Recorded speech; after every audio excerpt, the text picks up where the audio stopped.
Economics, economics, economics. Bawat tao ay humaharap sa iba't ibang sitwasyon sa araw-araw. Kalimitan magkakaiba ang kanilang mga karanasan ayon sa kanilang mga kagustuhan at pangangailangan. Ang kanilang pagtugon ay batay sa kanilang interes at preferensya o pinipili. Sa kabila nito, hindi may kakailan na kaalinsabay ng pagtugon sa mga pangangailangan at kagustuhan ay nahaharap sila sa suliranin na dulot ng kakapusan ng pinagkukunang yaman. Ang module na ito ay naglalayong maipamalas mo bilang mag-aaral ang iyon pag-unawa sa mga pangunahing konsepto ng economics bilang batayan ng matalino at maunlad na pang-araw-araw na pamumuhay. Layunin din nitong maisabuhay mo ang mga pangunahing konsepto ng economics bilang batayan ng matalino at maunlad na pang-araw-araw na pamumuhay. Araw-araw ay gumagawa ng desisyon ang tao mula sa simple hanggang sa pinakakomplikado. Nagpapasya siya kung ano at alin ang higit marami niyang pamimilian. Bata man o may edad basta't may pangangailangan at kagustuhan na kailangang mapunan ay masasabing maiuugnay ang kanyang sarili sa economics. Kumakain at umiinom ang tao araw-araw, ang kanin na kanyang kinakain ay nagmula sa palay na itinanam ng mga magsasaka, ibebenta sa pamilihan, at binibili ng mga tao. Ang ulam tulad ng isda ay hinuhuli ng mga mangingisda dinadala sa mga pamilihan at binibili ng mga tao. Sa kabila ng lahat mapapansin na mayroong kaayusang nag-uugnay sa bawat isa. Halos lahat ng produkto at serbisyo na dumarating sa mga tahanan ay tila isa sang palaisipan kung saan nagmula at kung paano na ihahatid sa mga tao mula sa lumikha nito. Mas madalas nga hindi mo pa nararating ang lugar kung saan nagmula ang produkto at serbisyong kinokonsumo mo. Kaugnay nito naisip mo ba kung ano ang economics, at ano ang kaugnayan nito sa pang-araw-araw na pamumuhay?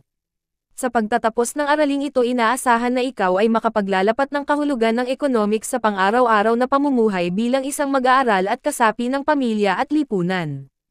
Gayon din ay iyong mataya ang kahalagahan ng economics sa pang-araw-araw na pamumuhay. Kahulugan ng economics. Ang economics ay isang sangay ng agham panlipunan na nag-aaral kung paano tutugunan ang tila walang katapusang pangangailangan at kagustuhan ng tao gamit ang limitadong pinagkukunang yaman. Ito ay nagmula sa salitang Griego na oikonomia, ang oikos ay nangangahulugang bahay, at nomos na pamamahala. Viloria, 2000. Ang ekonomiya at sambahayan ay maraming pagkakatulad, Mankyo, 1997. Ang sambahayan, tulad ng lokal at pambansang ekonomiya, ay gumagawa rin ng mga desisyon. Nagpaplano ito kung paano mahahati-hati ang mga gawain at nagpapasya kung paano hahatiin ang limitadong resources sa maraming pangangailangan at kagustuhan. Ang pagpapasya ng sambahayan ay maaaring nakatuon sa kung magkano ang ilalaan sa pangangailangan sa pagkain, tubig, tirahan, at ibang mga bagay na nakapagbibigay ng kasiyahan sa pamilya. Samantala, ang pamayanan katulad ng sambahayan, ay gumaganap din ng iba't ibang desisyon. Ang pamayanan ay kailangang gumawa ng desisyon kung ano-anong produkto at serbisyo ang gagawin, paano gagawin, para kanino, at gaano karami ang gagawin. Lumalabas ang mga batayang katanungang nabanggit dahilan sa suliranin sa kakapusan. May kakapusan dahil may limitasyon ang mga pinagkukunang yaman at walang katapusan ang pangangailangan at kagustuhan ng tao. Dahil sa kakapusan, kailangan ng mekanismo ng pamamahagi ng limitadong pinagkukunang yaman. Ang kakapusan ay kaakibat na ng buhay dahil may limitasyon ang kakayahan ng tao at may limitasyon din ang iba pang pinagkukunang yaman tulad ng yamang likas at kapital. Ang yamang likas ay maaaring maubos at hindi na mapalitan sa paglipas ng panahon. Samantala ang yamang kapital, capital goods, tulad ng makinarya, gusali, at kagamitan sa paglikha ng produkto ay may limitasyon din ang dami ng maaaring malikha. Sa gayon kailangang magdesisyon ang pamayanan batay sa apat na pangunahing katanungang pang-ekonomiya na kapakipakinabang sa lahat. Mahahalagang konsepto sa economics, bahagi na ng buhay ng tao ang pagkakaroon ng mga choice. Sa pagproseso ng pagpili mula sa mga choice, hindi maiiwasan ang trade-off. Ang trade-off ay ang pagpili o pagsasakripisyo ng isang bagay kapalit ng ibang bagay. Mahalaga ang trade-off, sapagkat sa pamamagitan nito ay maaaring masuri ang mga pagpipilian sa pagbuo ng pinakamainam na pasya. Halimbawa, mag-aaral ka ba o maglalaro? Sa ginagawang pagsasakripisyo ay may opportunity cost. Ang opportunity cost ay tumutukoy sa halaga ng bagay o ng best alternative na handang ipagpalit sa bawat paggawa ng desisyon, Case, Fair at Oster, 2012. Ang opportunity cost ng paglalaro sa naunang halimbawa ay ang halaga ng pag-aral na ipinagpalibang gawin. Mahalagang makabuo ng matalinong desisyon sa bawat produkto o serbisyong pagpipilian, subalit minsan kahit nakabuo na ng desisyon ay hindi pa rin maiwasang magbago ng isip sa bandang huli. Ito ay dahilan sa mga insentibo na iniaalok ng mga lumilikha ng produkto at serbisyo. Tulad ng pag-aalok ng mas mura at magandang serbisyo at pagbibigay ng mas maraming pakinabang sa bawat pagkonsumo ng produkto o serbisyo. Maaari ding mailarawan ang incentive sa kung magbibigay ng karagdagang allowance ang mga magulang kapalit ng mas mataas na marka na pagsisikapang makamit ng mag-aaral. May kasabihan sa economics na, rational people think at the margin. Ang ibig sabihin nito ay sinusuri ng isang individual ang karagdagang halaga, maging ito man ay gastos o pakinabang na makukuha mula sa gagawing desisyon. Sa gagawing desisyon sa pagitan ng pag-aaral at paglalaro, karagdagang allowance at mataas na grade, ay masasabing maaaring maging matalino sa paggawa ng desisyon ang isang tao. Ang mga kaalaman sa konsepto ng trade-off, opportunity cost, incentives at marginal thinking ay makatutulong sa matalinong pagdedesisyon upang maging rasyonal ang bawat isa sa pagbuo ng desisyon. Kahalagahan ng economics. Mahalaga ang pag-aaral ng economics sapagkat makatutulong ito sa mabuting pamamahala at pagbuo ng matalinong desisyon. Malaki ang maitutulong nito sa iyo bilang mag-aaral at kasapi ng pamilya at lipunan. Bilang bahagi ng lipunan, magagamit mo ang kaalaman sa economics upang maunawaan ang mga napapanahong isyu na may kaugnayan sa mahahalagang usaping ekonomiko ng bansa. Maaari mo ding maunawaan ang mga batas at programang ipinatutupad ng pamahalaan na may kaugnayan sa pagpapaunlad ng ekonomiya. Maaari mo ding magamit ang kaalaman sa economics sa pag-unawa sa mga desisyon mula sa mga pamimilian na mayroon ang pamilyang iyong kinabibilangan. Sa mga isyu tungkol sa pag-aaral, pagkita, paglilibang, paggasta, at pagtugon sa pangangailangan at kagustuhan ay maaari mong magamit ang kaalaman sa alokasyon at pamamahala. Ang iyong kaalaman ay makatutulong upang makapagbigay ka ng makatuwirang opinyon tungkol sa mahahalagang pagdedesisyon ng iyong pamilya. Bilang isang mag-aaral ay maaaring maging higit na matalino, mapanuri, at mapagtanong sa mga nangyayari sa iyong kapaligiran. Maaari din itong humubog sa iyong pag-unawa, ugali, at gawi sa pamaraang makatutulong sa iyong pagdedesisyon para sa kinabukasan at paghahanap buhay sa hinaharap. Binigyang pansin sa nakaraang aralin ang kahulugan ng economics at ang kahalagahan nito sa pang-araw-araw na pamumuhay bilang mag-aaral, at kasapi ng pamilya at lipunan. Ngayon naman ay pag-aaralan mo ang kakapusan. Ang kakapusan ang pangunahing dahilan kung bakit kailangang pag-aralan ang economics. Mahalagang pag-aralan at maunawaan ang kakapusan sapagkat sa pamamagitan nito ay maaaring makaisip ang tao ng mga paraan kung paano ito epektibong mapamamahalaan. Maaari din itong maging daan upang maging responsable ang bawat isa sa pagkuha at paggamit ng limitadong pinagkukunang yaman. Sa araling ito ay inaasahang maipakita ang ugnayan ng kakapusan sa pang-araw-araw na buhay, matukoy ang mga palatandaan ng kakapusan, makabuo ng konklusyon na ang kakapusan ay isang suliraning panlipunan, at makapagmungkahi ng mga paraan kung paano mapamamahalaan ang mga suliraning dulot ng kakapusan. Aralin 2. Ang kakapusan. Pagkakaiba ng kakapusan at kakulangan. Mahalagang maunawaan ang pagkakaiba ng konsepto ng kakapusan at kakulangan upang malinaw na maunawaan ang mga ito sa gagawing mga pagtalakay. Ang kakapusan ay umiral dahil limitado ang pinagkukunang yaman at walang katapusang pangangailangan at kagustuhan ng tao kagaya ng kakapusan sa supply ng nickel, chromite, natural gas, at iba pang non-renewable resources dahilan sa likas na kalagayan ng mga ito. Ang kakapusan sa mga nabanggit na halimbawa ay itinakda ng kalikasan. Ang kondisyong ito ay nagtakda ng limitasyon sa lahat at naging isang pangunahing suliraning pang-ekonomiya. Ang kakulangan o shortage ay nagaganap kung may pansamantalang pagkukulang sa supply ng isang produkto kagaya ng kakulangan ng supply ng bigas sa pamilihan dahilan sa bagyo, peste, El Niño, at iba pang kalamidad. Upang malunasan ang kakulangan sa bigas, ang pamahalaan ay maaaring umangkat ng bigas sa ibang bansa. Inaasahan na babalik sa normal ang supply ng bigas sa sandaling bumuti ang panahon at magkaroon ng saganang ani ng palay. Ang kakulangan ay pansamantala, sapagkat may magagawa pa ang tao upang masolusyonan ito. Ang kakapusan sa pang-araw-araw na buhay inilarawan ni N. Gregory Mankiw, 1997, ang kakapusan bilang isang pamayanan na may limitadong pinagkukunang yaman na hindi kayang matugunan ang lahat ng produkto at serbisyo na gusto at kailangan ng tao. Ang katulad nito ayon sa kanya ay isang pamilya na hindi kayang ibigay sa bawat miyembro nito ang lahat ng kanilang kailangan. Katulad ng isang pamilya, hindi rin maibibigay ng pamayanan ang lahat ng pangangailangan ng lahat ng tao. Sa pagharap sa suliraning pang-ekonomiya, mahalagang pag-isipan ang opportunity cost ng gagawing desisyon. Alin sa mga pamimiliang produkto ang gustong likhain? Para kanino ang mga ito? Alin ang higit na kailangan?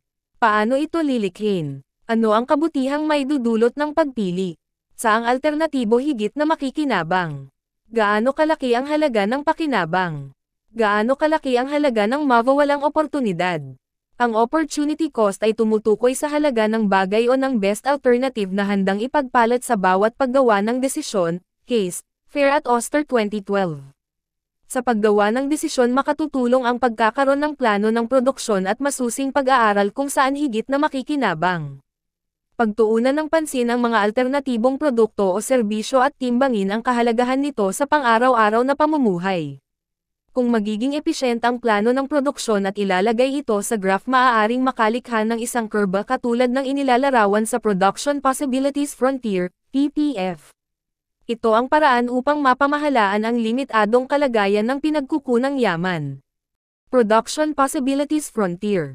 Ang Production Possibilities Frontier o PPF ay isang modelo na nagpapakita ng mga estratehiya sa paggamit ng mga salik upang makalikha ng mga produkto. Nailarawan din sa pamamagitan nito ang konsepto ng choices, trade-off, opportunity cost at kakapusan. Mahalaga ito sa pagpapakita ng mga choices na mayroon ang komunidad at ang limitasyon ng mga to, sa paggamit ng PPF, kailangang isaalang-alang ang mga hinuhana. Isa. Mayroon lamang dalawang produktong maaaring likhain. Halimbawa, pagkain at tela, at 2. Ang pamayanan ay may limitadong resources, fixed supply. Ang pinakamataas na produksyon ng ekonomiya ay ang hangganan ng PPF. Sa mga hangganang ito ay maituturing na efficient ang produksyon. Kinakatawan ito ng choices sa option A, B, C, D, E, at F. Tingnan ang production plan ng isang partikular na teknolohiya sa ibaba. Maaaring malikha ang mga kombinasyong ito kung magagamit ang lahat ng resources. Kapag nagamit lahat, ang produksyon ay efficient. 0 unit ng pagkain at 1,000 unit ng tela.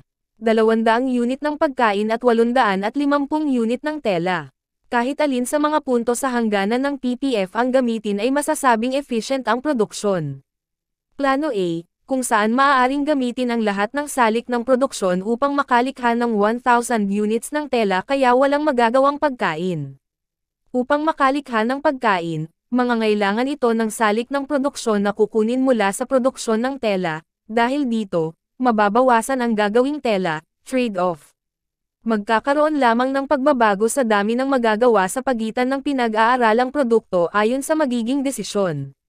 Ito ay batay sa konsepto ng ceteris paribus other things being equal o ang hinuha na walang pagbabago maliban sa salik na pinag-aaralan, Balitao et al. 2012. Ang pamamaraang ito sa economics ay ginagamit upang maging mas simple ang pagpapakita sa relasyon ng pinag-aaralan. Plano B, makalilikha ng 950 units ng tela at makagagawa ng 100 units ng pagkain. Plano C, makalilikha ng 850 units ng tela at 200 units ng pagkain. Plano D, makalilikha ng 650 units ng tela at 300 units ng pagkain. Plano E, makalilikha ng 400 units ng tela at 400 units ng pagkain.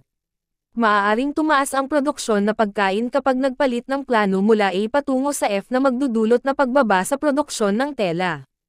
Samantala, tataas ang produksyon ng tela kung magpapalit ng plano mula F patungo sa A. Magdudulot ito ng pagbaba sa produksyon ng paakain, movement along the curve. Nailalarawan ang trade-off sa pagpapalit ng plano ng produksyon. Ang trade-off ay ang pagpili o pagsasakripisyo ng isang bagay kapalit ng ibang bagay at ang halaga ng kapalit na iyon ay ang opportunity cost. Halimbawa, ang pagdalaw mula plano A papuntang plano B ay may opportunity cost na 50 units ng tela na kailangang isakripisyo kapalit ng dagdag na 100 units ng pagkain. Ang punto na nasa labas ng kurba ay naglalarawan ng konseptong infeasible na plano ng produksyon. Ito ay magandang plano subalit hindi makatotohanan. Sa mga hangganan ng PPF, ipinagpapalagay na lubos na nagamit ang lahat ng salik ng produksyon sa paglikha ng produkto. Gayunpaman, maaari pa ring maisakatuparan ang infeasible na plano sa pamamagitan ng paggamit ng angkop at makabagong teknolohiya, at paglinang sa kakayahan ng mga manggagawa. Tingnan ang figura sa pagkain plano F makalilikha ng 0 unit na tela at 500 units ng pagkain. Samantala, kung hindi magagamit ang lahat ng salik ng produksyon ay masasabing hindi rin efficient ang paglikha ng produkto dahil hindi nagagamit lahat ng salik na mayroon ang lipunan. Ito ang inilalarawan ng punto na nasa loob ng kurba.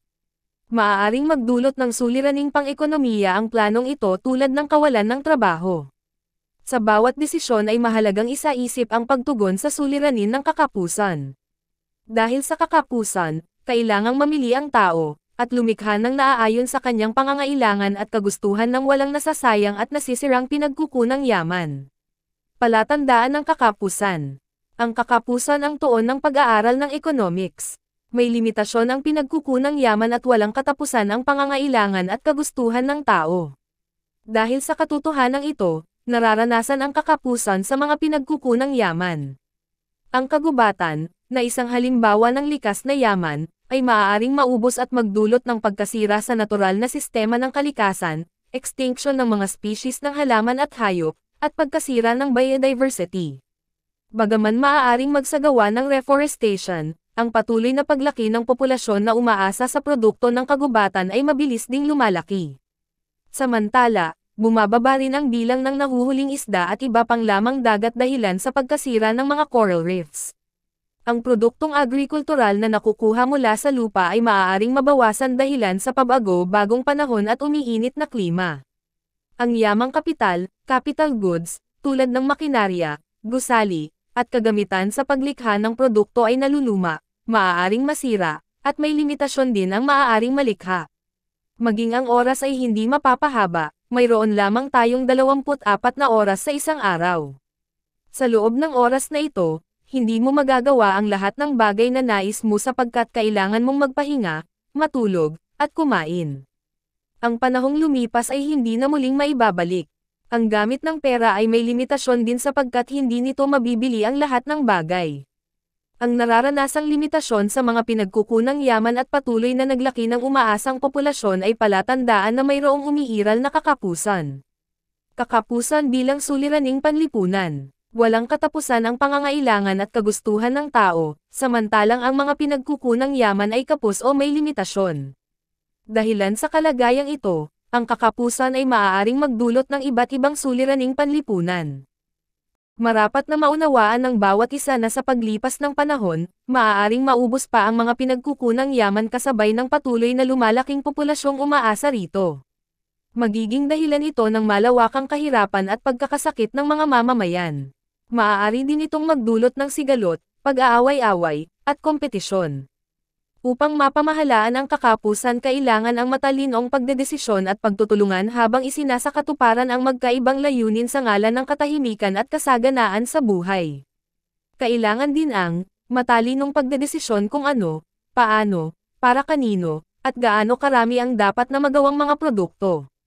Kailangan ang kasiguruhan na ang limitadong likas na yaman ay magagamit ng angkop sa kinakailangan ng mamamayan. Paraan upang mapamahalaan ang kakapusan. Upang mapamahalaan ang kakapusan natukoy na mahalagang suriin kung ano ang produktong lilikhin, paano lilikhin, gaano karami at kung para kanino ang mga lilikhaing produkto. Bunsod nito, inaasahan na ang sumusunod ay ilan sa mga paraan na maaaring isagawa upang mapamahalaan ang suliranin sa kakapusan. Kailangan din ng angkop at makabagong teknolohiya upang mapataas ang produksyon. Pagsasanay para sa mga manggagawa upang mapataas ang kapasidad ng mga ito sa paglikha ng produkto at pagbibigay ng kinakailangang serbisyo. Pagpapatupad ng mga programa na makapagpapalakas sa organisasyon, at mga institusyong, institutional development, nakakatulong sa pag-unload ng ekonomiya at pagpapatupad ng pamahalaan ng mga pulisya na nagbibigay proteksyon sa mga pinagkukunang yaman. Sa pamamagitan ng mga ito ay maaaring lumipat sa kanan ang mga punto sa production possibilities frontier at makamit ang infeasible na produksyon. Samantala, habang nababawasan ang mga kinukuha mula sa mga yamang likas, natutugunan naman ang mga pangangailangan at kagustuhan ng mga tao. Sa mga nagmamalasakit sa kapaligiran, environmentalist, binuo nila ang mga programang pangkonserbasyon. Layunin nito na mapreserba ang mainam na kalagayan ng kapaligiran. Ayon kina Balitao, et al., 2012, kabilang sa mga isinusulong ng mga programang pangkonserbasyon ang sumusunod. 1. Pagtatanim ng mga puno sa nakakalbong kagubatan at sa kalunsuran. 2. Pangangampanga upang ipagbawal ang paggamit ng kemikal at iba pang bagay na nakakalikha ng polusyon. 3. Pagkordon o unclosure ng mga piling lugar na malala ang kaso ng ecological imbalance, Protected Areas Program, at 4. Pagbabantay sa kalagayan at pangangalaga sa mga nauubos na uri ng mga hayop, endangered species. Panimula, sa nakaraang aralin, tinalakay ang kahulugan ng kakapusan at kung paano ito nakaaapekto sa iyong pang-araw-araw na pamumuhay bilang mag-aaral at kasapi ng pamilya at lipunan. Ang kakapusan ay umiiral dahilan sa limitado ang pinagkukunang yaman at walang katapusan ang pangangailangan at kagustuhan ng tao. Kaya mahalaga ang matalinong pagdedesisyon sapagkat hindi lahat ng nais at gusto ng tao ay maaaring makamit. Samantala, pag-aaralan mo sa aling ito ang mga konsepto ng pangangailangan, needs, at kagustuhan, wants. Inaasahan na masusuri at matataya mo ang iyong mga pamantayan sa pagbuo ng matalinong desisyon tungkol sa iyong mga kagustuhan at pangangailangan. Sa pagtatapos ng araling ito, inaasahan na ikaw ay makapagsusuri sa kaibahan ng pangangailangan at kagustuhan bilang batayan sa pagbuo ng matalinong pagdedesisyon, maipakita ang ugnayan ng personal na kagustuhan at pangangailangan sa suliranin ng kakapusan, makapagsusuri sa hierarkiya ng pangangailangan, makabuo ng sariling pamantayan sa pagpili ng pangangailangan batay sa hierarkiya ng pangangailangan, at makapagsuri sa mga salik na nakakaimpluwensya sa pangangailangan at kagustuhan. Aralin 3. Pangangailangan at kagustuhan. Ang pangangailangan at kagustuhan. Ang bawat tao ay may mga pangangailangan at kagustuhan.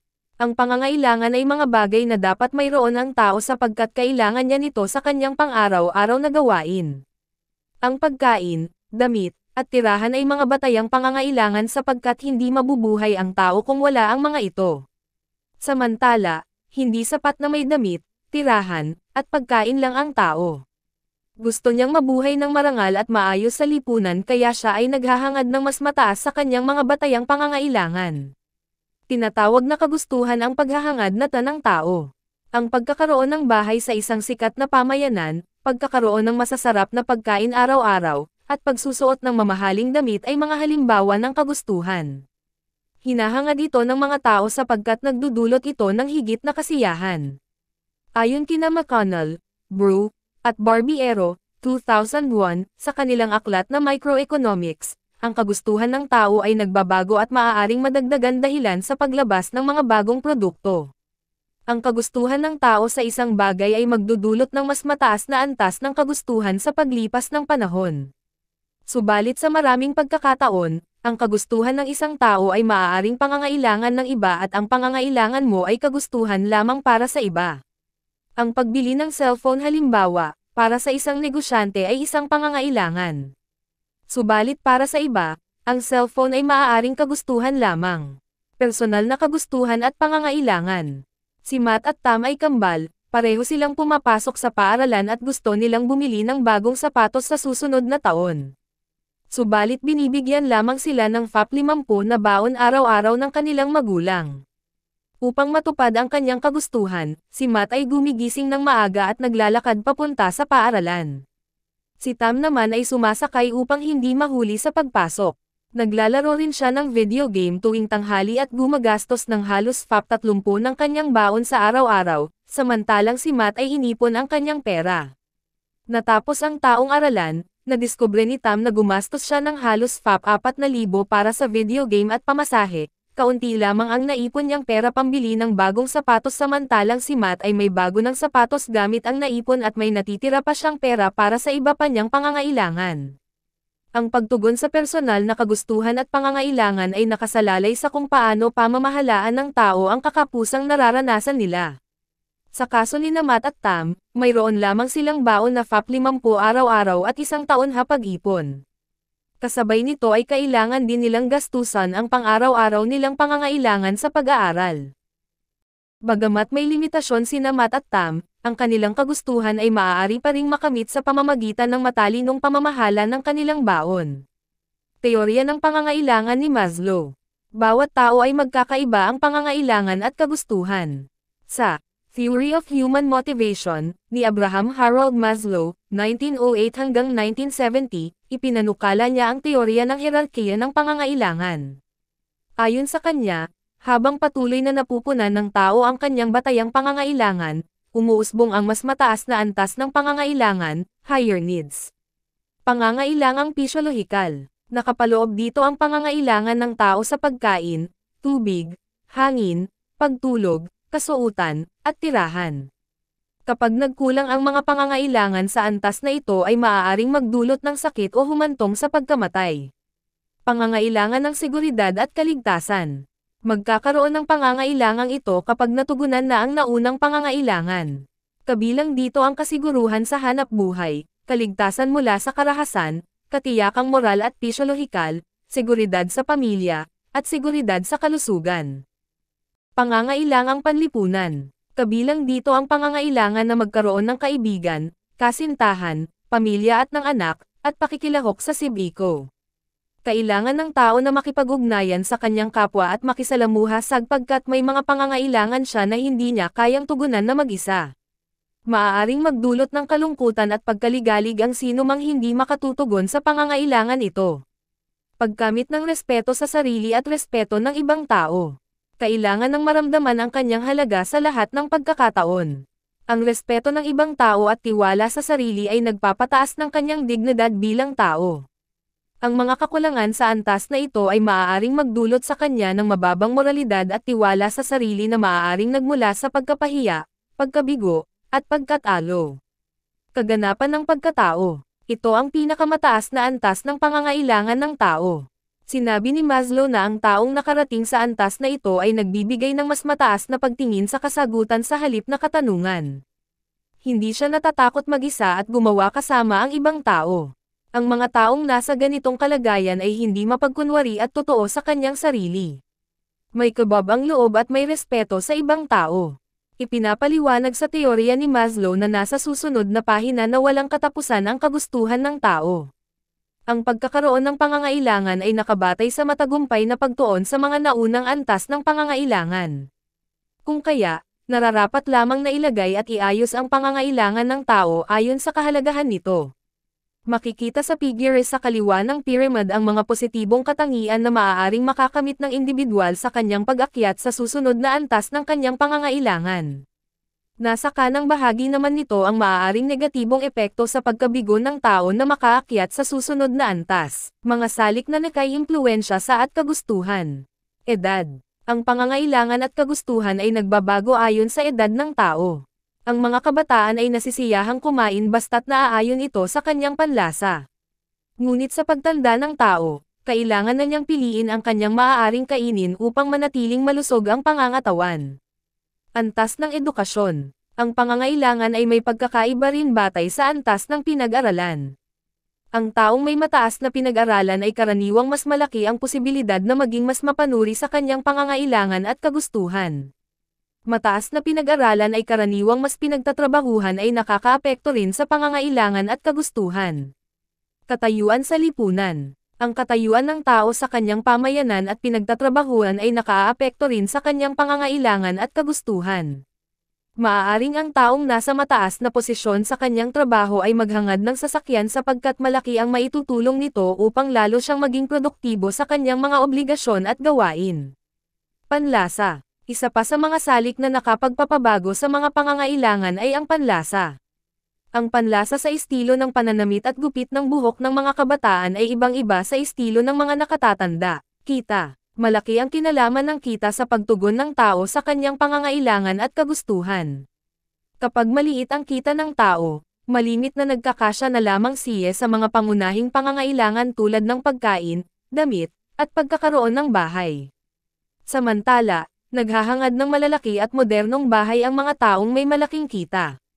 Kung mas malaki ang kita, mas madalas na malaki rin ang konsumo, hindi lamang sa pagkain kundi sa mga bagay na itinuturing na kagustuhan.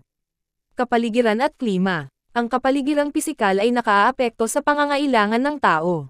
Kung malapit sa dagat ang isang lugar, kalimitan ng hanap buhay ng mga tao rito ay pangingisda, kaya malaki ang pangangailangan sa mga produktong pangisda. Kung malamig naman ang lugar ay maaaring maghangad ang tao ng mga produktong makatutulong upang malabanan ang matinding lamig, tulad ng heater. Samantala ang electric fan, air condition unit, at iba pang mga kahalintulad nito ang pangangailangan sa lugar na may mainit na klima. Transisyon sa susunod na aralin. Ang pangangailangan ay mga bagay na dapat mayroon ang isang tao para mabuhay, samantalang kagustuhan ang paghahangad ng higit pa sa mga ito. Ang kagustuhan ay maaaring maganap at magdulot ng kaginhawahan sa tao kung pag-iisipan at pag-aaralan ang mga ito. Ang pagkain, damit, at tirahan ay mga batayang pangangailangan sapagkat hindi mabubuhay ang tao kung wala ang mga ito. Ang edad, edukasyon, panlasa, kita, at hanap buhay ng tao ay ilan lamang sa mga salik na nakapagpapabago sa mga pangangailangan. Ayon sa teorya ni Maslow, habang patuloy na natutugunan ng tao ang kanilang pangangailangan ay nagkakaroon siya ng mas mataas na hangarin hanggang matamo niya ang inaasahang kaganapan ng kanyang pagkatao. Inilahad sa ikatlong aralin ang pagkakaiba ng pangangailangan at kagustuhan at ang kaugnayan nito sa personal na kagustuhan. Ang pangangailangan ay mga bagay na dapat ay mayroon ang tao para mabuhay at ang kagustuhan ay paghahangad ng mga bagay na higit pa sa batayang pangangailangan. Sa pagbuo ng desisyon sa pagkonsumo, mahalagang isaalang-alang ang pangangailangan batay sa isang hierarkiya. Sinuri rin ang mga salik na nakakaapekto sa mga pangangailangan ng tao. Panimula. Isang katotohanan na dapat nating tanggapin na walang hanggan ang kagustuhan at pangangailangan ng tao sa harap ng kakapusan ng mga pinagkukunang yaman. Isa ito sa mga pangunahing dahilan kung bakit pinag-aaralan natin ngayon ang economics. Ang mekanismo ng pamamahagi ng mga pinagkukunang yaman, produkto, at serbisyo ay tinawag na alokasyon. Kailangang isaalang-alang natin ang paggamit at paglinang ng lahat ng pinagkukunang yaman ng bansa upang makamit ng tao ang pinakamataas na antas ng kasiyahan at kapakinabangan mula rito. Nararapat na ito ay bigyang pansin dahil sa katotohanang may kakapusan ang pinagkukunang yaman. Sa pagtatapos ng araling ito, inaasahang ikaw ay makapagsusuri sa kaugnayan ng alokasyon sa kakapusan, pangangailangan at kagustuhan, mapahahalagahan ang paggawa ng tamang desisyon upang matugunan ang pangangailangan, at makapagsusuri ng mekanismo ng alokasyon sa iba't ibang sistemang pang-ekonomiya bilang sagot sa kakapusan. Aralin 4. Alokasyon. Kaugnayan ng alokasyon sa kakapusan, pangangailangan, at kagustuhan. Itinuturing na pangunahing suliraning pangkabuhayan ang kakapusan. Sa katunayan, pinag-aaralan ang economics dahil may kakapusan ang karamihan sa mga pinagkukunang yaman. Sabi nga ni John Watson Howe, there isn't enough to go around. Ito ang kasabihang sumasalamin sa suliranin ng kakapusan. Ito rin ay naglalahad ng katotohanang limitado ang mga pinagkukunang yaman kung kaya't kailangang gumawa ng tamang desisyon, kung paano gagamitin ng mahusay ang mga ito at upang matugunan ang nagtutunggalyang pangangailangan at kagustuhan ng tao.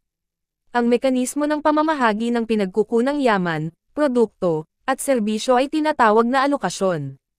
Ang alokasyon ay isang paraan upang maayos na maipamahagi at magamit ang lahat ng pinagkukunang yaman ng bansa.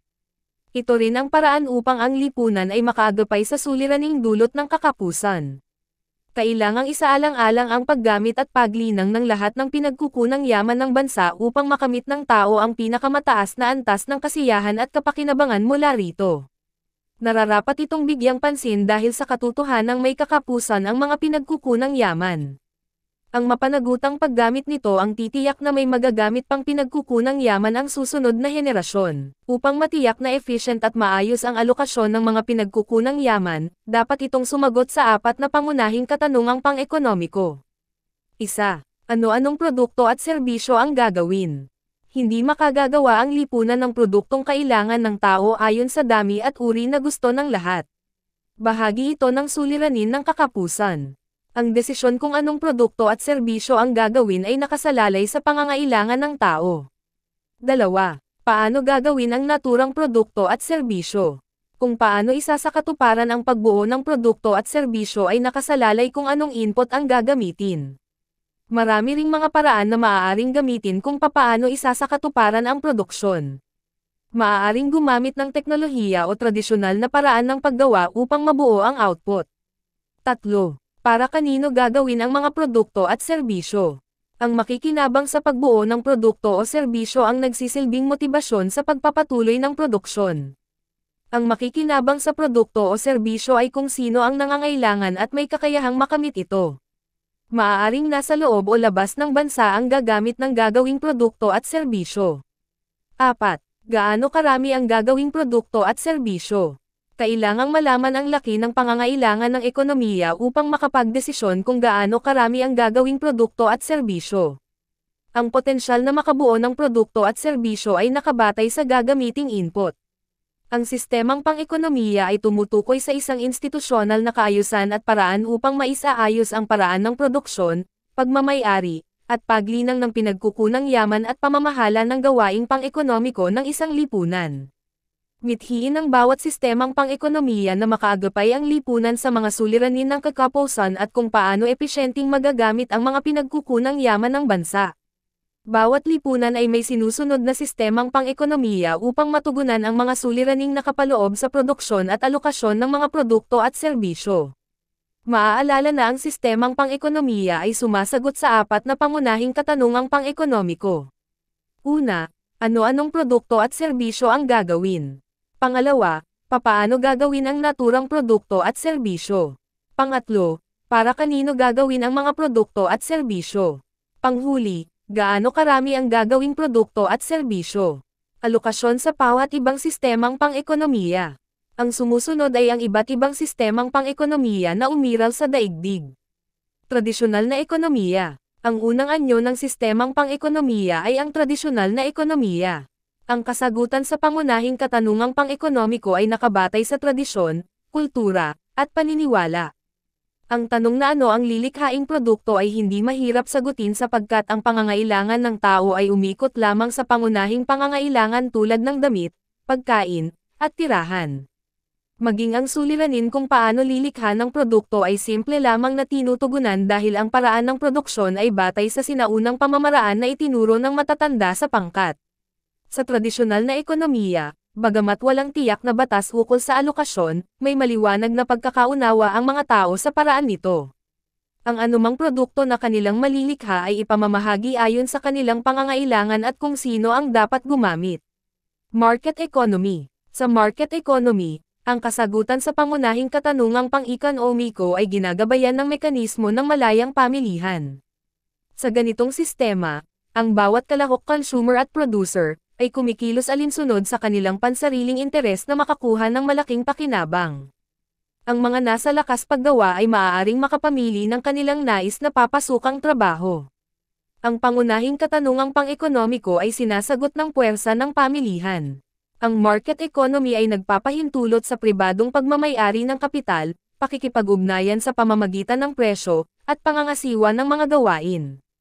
Presyo ang pangunahing nagtatakda kung gaano karami ang bibilhin ng mga mamimili at kung gaano rin karami ang malilikhang produkto at serbisyo ng mga producer.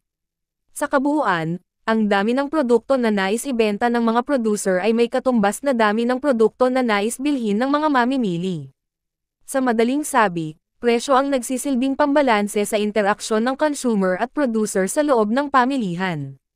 Samantala, ang tungkulin naman ng pamahalaan ay ang pagbibigay ng proteksyon sa kapakanan ng mga pag-aaring pampribado, kabilang ang mga batas na mangangalaga sa karapatan, ari-arian, at kontrata na pinapasukan ng mga pribadong individual.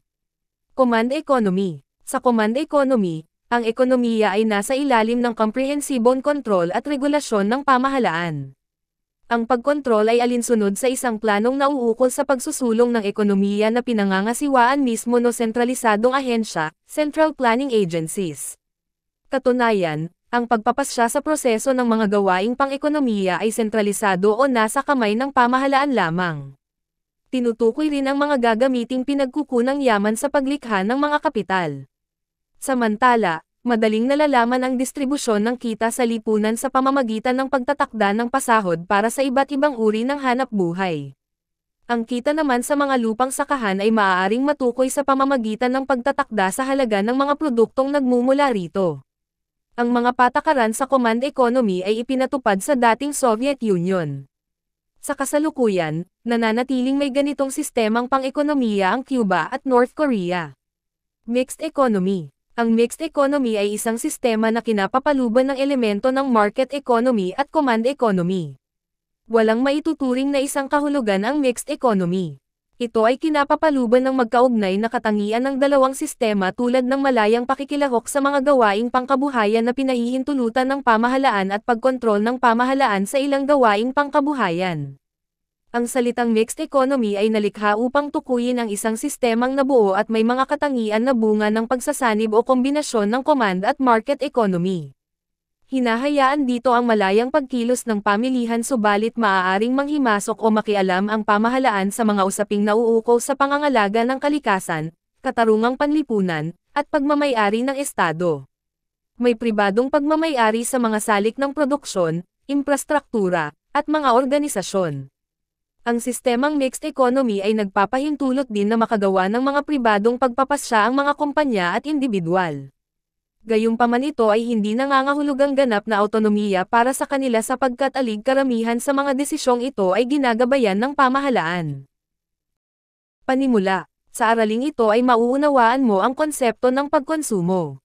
Inaasahang masusuri at matataya mo ang iyong mga pamantayan sa pagbuo ng matalinong desisyon tungo sa pagiging matalinong consumer. Sa pagtatapos ng araling ito, inaasahang ikaw ay makapagpapaliliwanag ng konsepto ng pagkonsumo, makapagsusuri ng mga salik na nakaaapekto sa pagkonsumo, makapagpapamalas ng talino sa pagkonsumo sa pamamagitan ng paggamit ng pamantayan sa pamimili, makapagtatanggol ng mga karapatan, at magagampanan ang mga tungkulin bilang isang mamimili. Aralin 5. Pagkonsumo. Kita. Nagdidikta sa paraan ng pagkonsumo ng isang tao. Ayon kay John Maynard Keynes, isang ekonomistang British, sa kanyang aklat na The General Theory of Employment, Interest, and Money, na inilathala noong 1936, malaki ang kaugnayan ng kita ng tao sa kanyang pagkonsumo. Ayon sa kanya, habang lumalaki ang kita ng tao ay lumalaki rin ang kanyang kakayahan na kumonsumo ng mga produkto at serbisyo. Sa kabilang banda, ang pagbaba ng kita ay nangangahulugan ng pagbaba ng kakayahang kumonsumo. Kaya naman, mapapansin na mas maraming pinamimili ang mga taong may malalaking kita kung ihahambing sa mga taong may mababang kita lamang. Mga inaasahan. Ang mga inaasahang mangyayari sa hinaharap ay nakaaapekto sa pagkonsumo sa kasalukuyan. Halimbawa, kung inaasahan ng mga tao na magkakaroon ng kakulangan sa supply ng produkto dahil sa kalamidad, tataas ang pagkonsumo nito sa kasalukuyang panahon bilang paghahanda sa pangangailangan sa hinaharap. Gayon din naman kapag may banta ng kaguluhan sa isang lugar o may inaasahang pagkakagastusan sa hinaharap. Ang mga tao ay pinipilit na huwag munang gastusin ang salapi at binabawasan ang pagkonsumo upang mapaghandaan ang mangyayari sa mga susunod na araw o panahon. Kung positibo o maganda naman o maganda ang pananaw sa hinaharap, maaga pa sa inaasahan ay tumataas na ang pagkonsumo kahit hindi pa natatanggap ang inaasahang salapi tulad ng pagtanggap ng bonus at iba pang insentibo. Pagkakautang. Kapag maraming utang na dapat bayaran ang isang tao, maaaring maglaan siya ng bahagi ng kanyang salapi upang ipambayad dito. Ito ay magdudulot ng pagbaba sa kanyang pagkonsumo dahil nabawasan ang kanyang kakayahan na makabili ng produkto o serbisyo. Tataas naman ang kakayahan niyang kumonsumo kapag kaunti na lamang ang binabayaran niyang utang. Demonstration effect. Madaling maimpluwensyahan ang tao ng mga anunsyo sa radyo, telebisyon, pahayagan, at maging sa internet at iba pang social media. Ginagaya ng mga tao ang kanilang nakikita, naririnig, at napapanood sa iba't ibang uri ng media kaya naman tumataas ang pagkonsumo dahil sa nasabing salik. Ang mga taong hindi naman naiimpluwensyahan ng nabanggit ay may mababang pagkonsumo lalo na sa mga bagay na uso at napapanahon lamang. Ang matalinong mamimili. Bahagi na ng buhay ng tao bilang consumer ang bumili at gumamit ng mga produkto at serbisyong ipinagbibili sa pamilihan. Sa pagbili ng mga produkto at serbisyo, ano-ano ang isinasaalang-alang mo? Bumibili ka ba ng produkto dahil mayroon nito ang iyong kaklase? O bumibili ka dahil ang produkto ay sale kahit hindi mo naman kailangan? Binibigyan mo ba ng pansin ang kapakinabangan at kasiyahang nakakamit mo sa pagbili ng mga produkto at serbisyo? Ano man ang iyong dahilan sa pagbili ng mga produkto o serbisyo, kailangan mong isaalang-alang ang value for money. Makinig ka sa teksto upang magkaroon ka ng gabay at sapat na kaalaman upang maging matalino sa pamimili. Kita, nagdidikta sa paraan ng pagkonsumo ng isang tao. Ayon kay John Maynard Keynes, isang ekonomistang British, sa kanyang aklat na The General Theory of Employment, Interest, and Money, na inilathala noong 1936, malaki ang kaugnayan ng kita ng tao sa kanyang pagkonsumo. Ayon sa kanya, habang lumalaki ang kita ng tao ay lumalaki rin ang kanyang kakayahan na kumonsumo ng mga produkto at serbisyo. Sa kabilang banda, ang pagbaba ng kita ay nangangahulugan ng pagbaba ng kakayahang kumonsumo. Kaya naman, mapapansin na mas maraming pinamimili ang mga taong may malalaking kita kung ihahambing sa mga taong may mababang kita lamang. Mga inaasahan. Ang mga inaasahang mangyayari sa hinaharap ay nakaaapekto sa pagkonsumo sa kasalukuyan. Halimbawa, kung inaasahan ng mga tao na magkakaroon ng kakulangan sa supply ng produkto dahil sa kalamidad, tataas ang pagkonsumo nito sa kasalukuyang panahon bilang paghahanda sa pangangailangan sa hinaharap. Gayon din naman kapag may banta ng kaguluhan sa isang lugar o may inaasahang pagkakagastusan sa hinaharap. Ang mga tao ay pinipilit na huwag munang gastusin ang salapi at binabawasan ang pagkonsumo upang mapaghandaan ang mangyayari sa mga susunod na araw o panahon.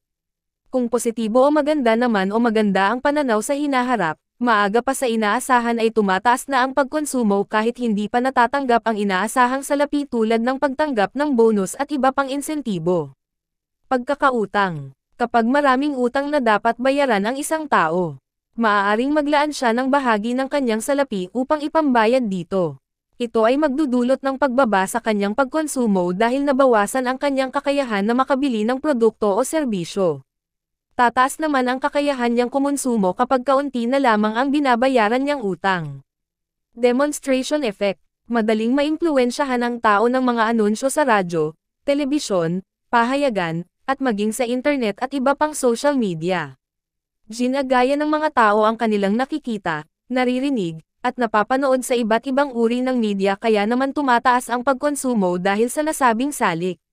Ang mga taong hindi naman naiimpluwensyahan ng nabanggit ay may mababang pagkonsumo lalo na sa mga bagay na uso at napapanahon lamang. Ang matalinong mamimili. Bahagi na ng buhay ng tao bilang consumer ang bumili at gumamit ng mga produkto at serbisyong ipinagbibili sa pamilihan. Sa pagbili ng mga produkto at serbisyo, ano-ano ang isinasaalang-alang mo? Bumibili ka ba ng produkto dahil mayroon nito ang iyong kaklase? O bumibili ka dahil ang produkto ay sale kahit hindi mo naman kailangan? Binibigyan mo ba ng pansin ang kapakinabangan at kasiyahang nakakamit mo sa pagbili ng mga produkto at serbisyo? Ano man ang iyong dahilan sa pagbili ng mga produkto o serbisyo, kailangan mong isaalang-alang ang value for money. Makinig ka sa teksto upang magkaroon ka ng gabay at sapat na kaalaman upang maging matalino sa pamimili. Mga pamantayan sa pamimili. Nais ng lahat na maging matalinong mamimili dahil ibig sabihin nito ay nasusulit natin ang bawat sentimong ating ginagastos para sa bawat produkto. Ang sumusunod ay ilan sa mga pamantayan sa pamimili. 1. Mapanuri. Sinusuri ang produktong bibilhin. Tinitingnan ang sangkap, presyo, timbang, pagkakagawa, at iba pa. Kung may pagkakataon pa, inihahambing ang mga produkto sa isa't isa upang makapagdesisyon ng mas mabuti at mapili ang produktong sulit sa ibabayad. 2. May alternatibo o pamalit. May mga panahon na walang sapat na pera ang mamimili upang bilhin ang produktong dati nang binibili. Maaari ding nagbago na ang kalidad ng produktong dati nang binibili. Ang matalinong pamimili, sa ganitong pagkakataon, ay marunong humanap ng pamalit o panghalili na makatutugon din sa pangangailangang tinutugunan ng produktong dating binibili. 3. Hindi nagpapadaya. May mga pagkakataon na ang mamimili ay mapapatapat sa isang tindero o tinderang may hindi magandang hangarin. Ang matalinong mamimili ay laging handa, alerto, at mapagmasid sa mga maling gawain lalo na sa pagsusukli at paggamit ng timbangan. 4. Makatwiran. Lahat ng consumer ay nakararanas ng kakulangan sa salapi o limitadong budget. Kaya sa pagpili ng isang produkto ay isinasaalang-alang ang presyo at kalidad nito. Isinasaisip din ang kasiyahan na matatamo sa pagbili at paggamit ng produkto pati na rin kung gaano katindi ang pangangailangan dito. Makatwiran ang consumer kapag inuuna ang mga bagay na mahalaga kumpara sa mga luho lamang. 5. Sumusunod sa budget. Ito ay kaugnay ng pagiging makatwiran ng matalinong consumer. Tinitimbang niya ang mga bagay-bagay ayon sa kanyang budget. Hindi siya nagpapadala sa popularidad ng produkto na may mataas na presyo upang matiyak na magiging sapat ang kanyang salapi sa kanyang mga pangangailangan. 6. Hindi nagpa-panic buying. Ang artificial na kakulangan na bunga ng pagtatago ng mga produkto, hoarding, ng mga nagtitinda upang mapataas ang presyo ay hindi ikinababahala ng isang matalinong consumer dahil alam niyang ang pagpa-panic buying ay lalo lamang magpapalala ng sitwasyon. 7. Hindi nagpapadala sa anunsyo. Ang pag-endorso ng produkto ng mga artista ay hindi nakapagpapabago sa pagkonsumo ng isang matalinong consumer. Ang kalidad ng produkto ng tinitingnan at hindi ang paraan ng pag-aanunsyo na ginamit. Batas na nangangalaga sa kapakanan ng mga mamimili na katakda sa Republic Act 7394, Consumer Act of the Philippines, ang kalipunan ng mga patakarang nagbibigay ng proteksyon at nangangalaga sa interes ng mga mamimili. Isinusulong din ng batas na ito ang kagalingang dapat makamit ng lahat ng mamimili. Itinatadhana ng batas na ito ang mga pamantayang dapat sundin sa pagsasagawa at operasyon ng mga negosyo at industriya. Ang sumusunod ang binibigyang pansin ng batas na ito. A. Kaligtasan at proteksyon ng mga mamimili laban sa panganib sa kalusugan at kaligtasan. B. Proteksyon laban sa mapanlinlang at hindi makatarungang gawaing may kaugnayan sa operasyon ng mga negosyo at industriya. C. Pagkakataong madinig ang reklamo at hinaing ng mga mamimili. D. Representasyon ng kinatawan ng mga samahan ng mamimili sa pagbalangkas at pagbuo ng mga patakarang pangkabuhayan at panlipunan. 8. Karapatan ng mamimili. Ang Kagawaran ng Kalakalan at Industriya, Department of Trade and Industry, ay naglabas ng 8 karapatan ng mga mamimili upang maging gabay sa kanilang transaksyon sa pamilihan. 1. Karapatan sa mga pangunahing pangangailangan. May karapatan sa sapat na pagkain, pananamit, masisilungan, pangangalagang pangkalusugan, edukasyon at kalinisan upang mabuhay. 2.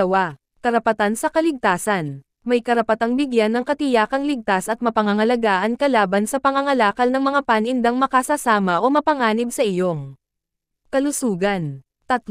Karapatan sa patalastasan. May karapatang mapangalagaan laban sa mapanlinlang, mapanligaw na patalastas, mga etikete at iba pang hindi wasto at hindi matapat na gawain. Ito ay kailangang malaman ng mga mamimili upang maiwasan ang pagsasamantala ng iba. 4. Karapatang pumili. May karapatang pumili ng iba't ibang produkto at paglilingkod sa halagang KM0. Kung ito ay monopolisado na pribadong kumpanya man, dapat na magkaroon ka ng katiyakan sa kasiyasyang uri at halaga ng produkto nila.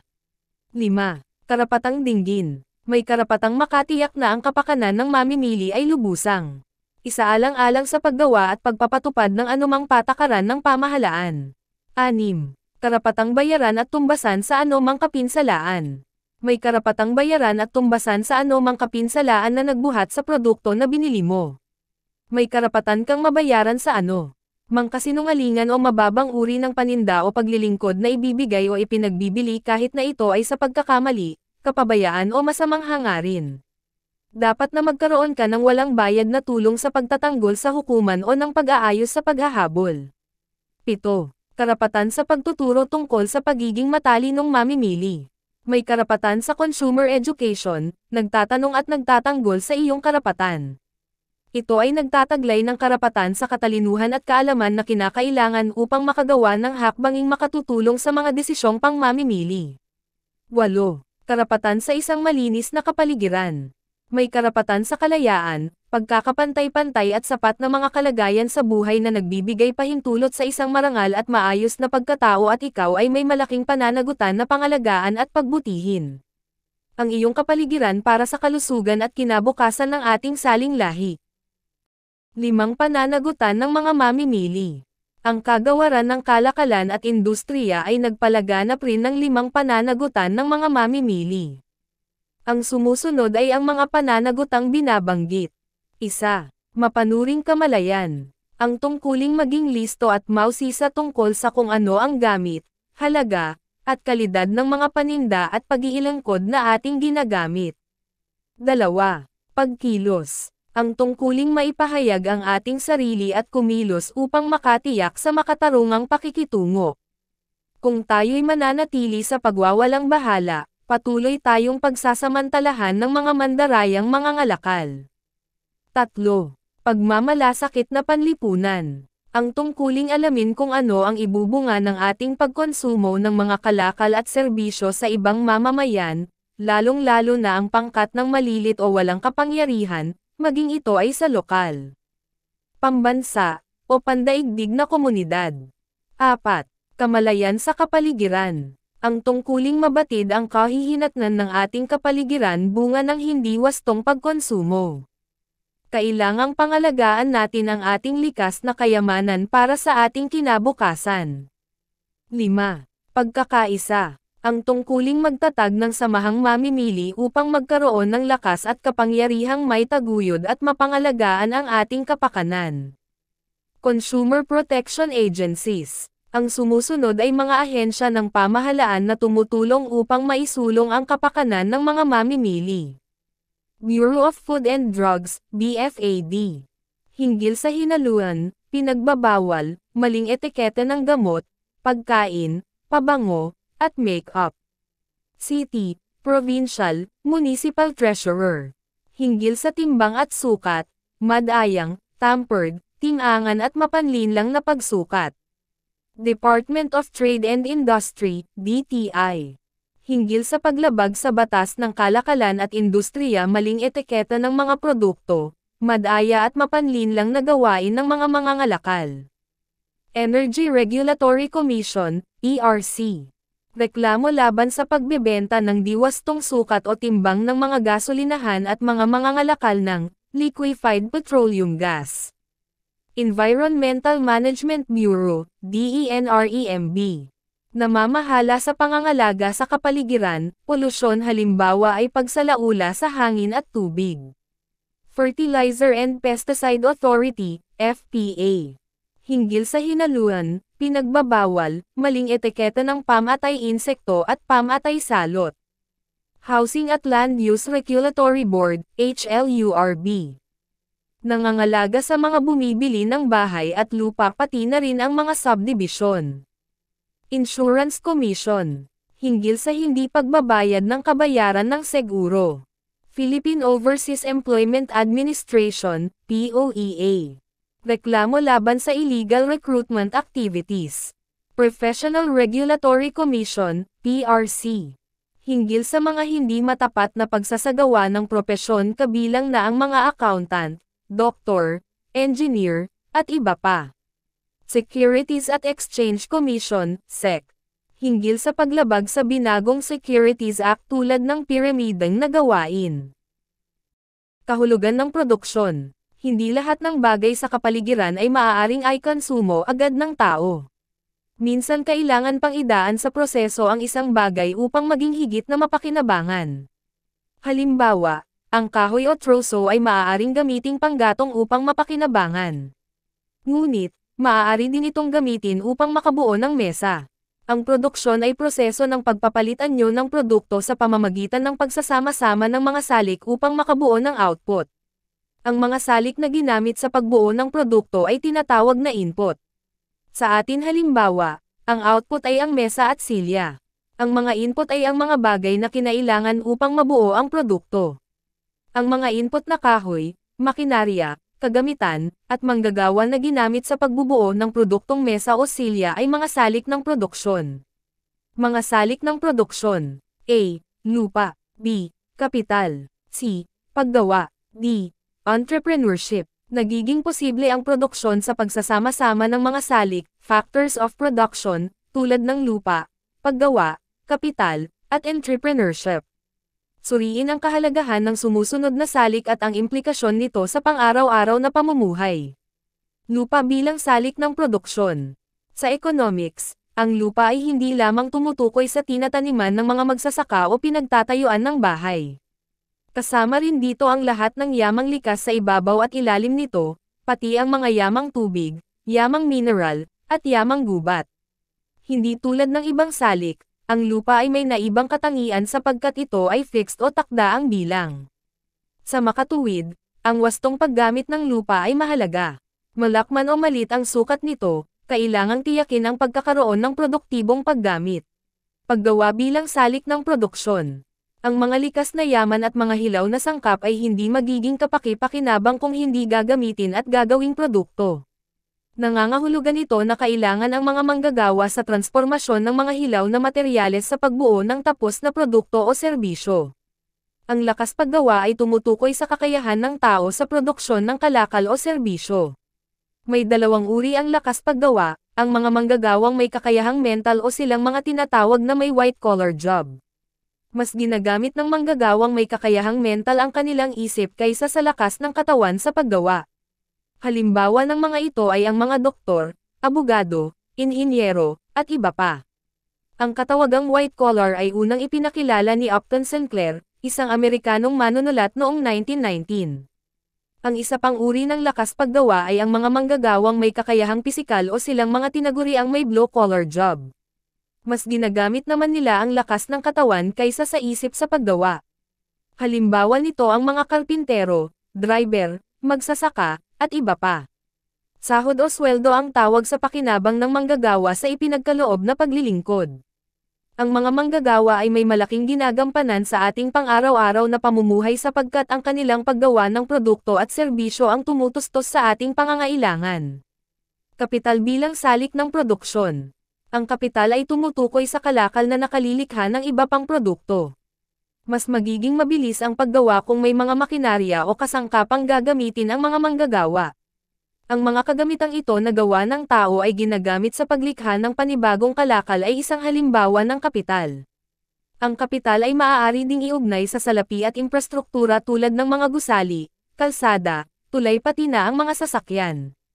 Ang pagsulong ng ekonomiya ng isang bansa ay hindi lamang nakadepende sa lupa at lakas paggawa. Ayon sa artikulo ni Edward F. Denison na may pamagat na The Contribution of Capital to Economic Growth, 1962, ang kapital ay isa sa mga salik sa pagtamo ng pagsulong ng isang bansa. Sa makabagong ekonomiya, nangangailangan ang mga bansa na mang-alap ng malaking kapital upang makamtan ang pagsulong. Ang kabayaran sa paggamit ng kapital sa proseso ng produksyon ay tinatawag na interes. Entrepreneurship bilang salik ng produksyon. Itinuturing na pang-apat na salik ng produksyon ang entrepreneurship. Ito ay tumutukoy sa kakayahan at kagustuhan ng isang tao na magsimula ng isang negosyo. Ang entrepreneur ang tagapag-ugnay ng naunang mga salik ng produksyon upang makabuo ng produkto at serbisyo. Siya rin ang nag-oorganisa, nagkokontrol at nakikipagsapalaran sa mga desisyon sa mga bagay na makaaapekto sa produksyon. Taglay ng isang entrepreneur ang pag-iisip na maging malikhain, puno ng inobasyon at handa sa pagbabago. Ayon kay Joseph Schumpeter, isang ekonomista ng ika-20 siglo, napakahalaga ng inobasyon para sa isang entrepreneur. Ipinaliwanag niya na ang inobasyon o patuloy na pagbabago ng entrepreneur sa kanyang produkto at serbisyo ay susi sa pagtamo ng pagsulong ng isang bansa. Maliban sa pagiging magaling na innovator tulad ng paggamit ng makabagong pamamaraan at estilo sa paggawa ng produkto at pagkakaloob ng serbisyo, ang sumusunod ay ilan sa mga katangian na dapat taglayin upang maging matagumpay na entrepreneur. 1. Kakayahan sa pangangasiwa ng negosyo. 2. Matalas na pakiramdam hinggil sa pagbabago sa pamilihan. 3. May lakas ng loob na humarap at makipagsapalaran sa kahihinatnan ng negosyo. Ang tubo o profit ay tumutukoy sa kita ng isang entrepreneur. Ito ay kita ng entrepreneur matapos magtagumpay sa pakikipagsapalaran sa negosyo. Sinasabing hindi nakatitiyak ang entrepreneur sa kanyang tubo dahil hindi pa niya alam ang kahihinatnan ng kanyang pagnenegosyo. Ang produksyon ang tumutugon sa ating pangangailangan. Kung walang produksyon ay wala rin tayong produkto at serbisyo na ikokonsumo. Ang mga salik na lupa, paggawa, kapital, at entrepreneurship ay may malaking bahaging ginagampanan sa prosesong ito. Kapag ang mga salik na ito ay nag-ugnay-ugnay, Ito ay magdudulot ng mga produkto at serbisyo na tutugon sa ating pang-araw-araw na pangangailangan. Mga organisasyon ng negosyo. Ang negosyo ay tumutukoy sa anumang gawaing pang-ekonomiya na may layuning kumita o tumubo. May 4 na pangkalahatang uri ng organisasyon ng negosyo. Ang mga ito ay ang 1. Sole proprietorship, 2. Partnership, at 3. Corporation, 4. Cooperative. Sole proprietorship. Ang sole proprietorship ay negosyo na pag-aari at pinamamahalaan ng isang tao. Ang nagmamay-ari ay tinatawag na sole proprietor o sole trader. Siya ang may kabuuang kapangyarihan at responsibilidad sa negosyo. Pag-aari niya ang lahat ng mga bagay na nauukol sa negosyo at lahat ng kapital ay nagmumula sa kanya. Siya ang nakikipagsapalaran at humaharap sa lahat ng pagsubok o hamon. Ang lahat ng kita at pagkalugi ay tanging sa kanya lamang. Siya ang nangangasiwa sa lahat ng gawain na ang layunin ay kumita. Wala o mas kaunti ang mga nauukol na mahihigpit na usaping legal sa mga ganitong uri ng organisasyon. Ang kakayahan ng maliliit na negosyo na umuunlad ay nakadepende sa kakayahan ng sole proprietor. Kung mangangailangan siya ng maraming pondo, maaaring kumuha siya ng karagdagang pondo mula sa kaibigan, bangko, o kita ng negosyo. Bilang kabahagi sa pagsulong ng ekonomiya, naging papel ng sole proprietor ang magbigay ng hanap buhay sa mga mamamayan sa pamamagitan ng malilit na negosyo na matatagpuan sa mga pamayanan. Partnership. Ang partnership ay isang organisasyong binubuo ng 2 o higit pang individual na nagkasundo at sama-sang-ayong paghatian ang mga kita at pagkalugi sa pagtatayo ng isang negosyo. Ang mga kasapi ng isang partnership ay tinatawag na partners. Ang mga kasapi ng ganitong uri ng samahan ay maaaring tawaging general partners o limited partners. Sa unang uri, ang mga partner ay pantay-pantay na pinangangasiwaan ang isang negosyo samantalang ang mga kasapi ay mayroon ding pantay-pantay na pananagutan sa mga maaaring maging pagkakautang at pagkalugi. Samantala, sa ikalawang uri, ang mga partner ay maaaring mamuhunan subalit wala silang tuwirang pakikilahok sa pangangasiwa. Maging sa puhunan, ang tanging pananagutan ng limited partners ay nakatuon lamang sa halaga na kanilang ibinigay na puhunan sa negosyo. Corporation. Corporation o korporasyon ang pinakamasalimuot na organisasyon ng negosyo. Kadalasan, ito ang may pinakamaraming bilang ng mga nagmamay-ari. Ito rin ay may mga legal na katauhan na hiwalay sa katauhan ng mga taong nagmamay-ari, komokontrol, at nagpapatakbo ng korporasyon. Ang korporasyon ay maaaring bumili at magbenta ng mga ari-arian, pumasok sa mga kontrata, magsampa ng kaso, at nararapat na magbayad ng buwis.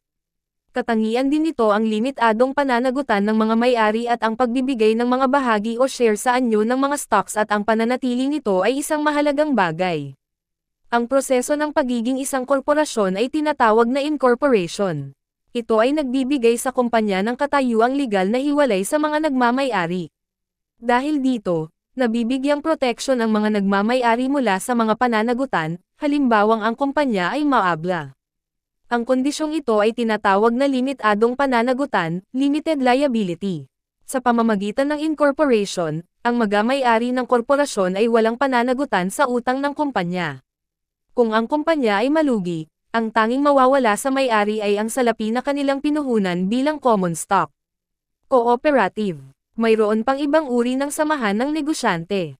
Ito ang kooperatiba na binubuo ng mga kasapi na karaniwan ay hindi bababa sa 15 miyembro na kabahagi sa puhunan at tubo. Pangunahing layunin ng kooperatiba ang makapagbili o makapagbigay ng mga produkto at serbisyo sa mga kasapi sa pinakamababang halaga. Sa isang kooperatiba, kabahagi ang mga kasapi sa pagtatatag at pamamalakad ng samahan kaya interesado silang magtulong-tulong sa ikatatagumpay ng kanilang samahan. Nagaganyak din silang magtipon ng karagdagang puhunan sa pagnanais na lumago ang negosyo. Higit sa lahat, hinahati-hati ng pantay ang kapakinabangan ng samahan. Sa kabilang dako, malit ang tubong natatanggap ng mga kasapi sa saping puhunang ipinasok sa kooperatiba dahil na rin sa hindi pangunahing layunin nito ang magkaroon ng malaking tubo. Gayon din, kulang sa kapital ang isang kooperatiba. Malit lamang ang saping puhunan na inilalagay rito kung ihahambing sa isang korporasyon.